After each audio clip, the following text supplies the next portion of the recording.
Jean Dujardin est de retour dans les salles obscures. Après son rôle remarquable dans Novembre de Cédric Jiménez, l'ex d'Alexandra Lamy est désormais à l'affiche de Sur les chemins noirs, réalisé par Denis Imbert et adapté du célèbre livre de Sylvain Tesson. À l'occasion de cette actualité, celui qui partage sa vie avec Nathalie Péchala est revenu sur sa carrière auprès de nos confrères du Parisien. Il a notamment expliqué qu'il ne cherchait pas à être un acteur bancable. « Je ne cherche pas à avoir ma petite boutique qui tourne. J'aime avoir des émotions, jamais les mêmes. Je n'ai pas d'obligation de succès. Je me suis enlevé cette pression-là. Je ne me suis jamais dit, tout ce que je touche, il faut que ça marche. Je ne veux pas être dans la contrainte de grosses comédies, de films d'aventure à gros budget. Je ne l'ai jamais été au fond.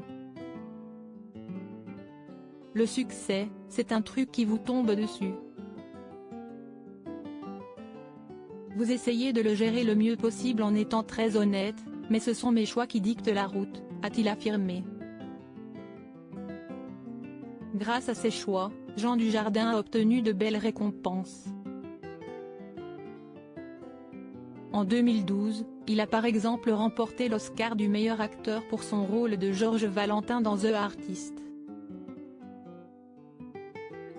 Une consécration dont il n'a pas suffisamment profité selon lui. L'Oscar a une seule utilité, c'est là-bas, un passeport pour Hollywood. Ma seule erreur, c'est de ne pas en avoir profité, a-t-il observé dans les colonnes du Parisien. Et de souligner, ici, ce n'est ni plus ni moins qu'une statuette sur une étagère. J'en suis fier mais ça ne sert pas à grand-chose. Suite à ce rôle marquant, Jean Dujardin n'a d'ailleurs pas tenté de poursuivre sa carrière à l'international. Je ne prends pas de plaisir à jouer en anglais.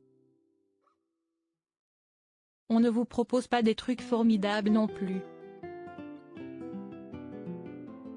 Il faut être disponible dans les 3 semaines, ils vous veulent tout de suite et pour des rôles qui ne me donnent pas une grande émotion. Je n'ai pas besoin de plus, a-t-il confié. Supérieur à Albert de Monaco, Charlotte Casiraghi. La famille princière de Monaco réunie par Jean Dujardin. Jean Dujardin, le nouveau Jean-Paul Belmondo? Considéré comme l'un des acteurs les plus populaires du cinéma français, Jean Dujardin se refuse à être l'héritier de qui que ce soit. Auprès de nos confrères du Parisien, il est revenu sur la sempiternelle question de sa comparaison avec Jean-Paul Belmondo. Je ne suis pas Jean-Paul Belmondo, je n'ai jamais prétendu l'être, a-t-il assuré. Selon lui, le légendaire Bébel a toujours été cohérent avec son image, tandis que lui essaie de se renouveler à chaque rôle. Jean-Paul, au début, il avait la cascade et la tirade, parce qu'il avait des auteurs, et à la fin plutôt la cascade, mais il était cohérent avec ce qu'il voulait faire. Moi, je veux essayer d'être un autre à chaque fois, a-t-il noté. Jean Dujardin se reconnaît tout de même un point commun avec Jean-Paul Belmondo, la seule filiation qu'on peut nous prêter, c'est dans le plaisir. Crédit photo, Best Image.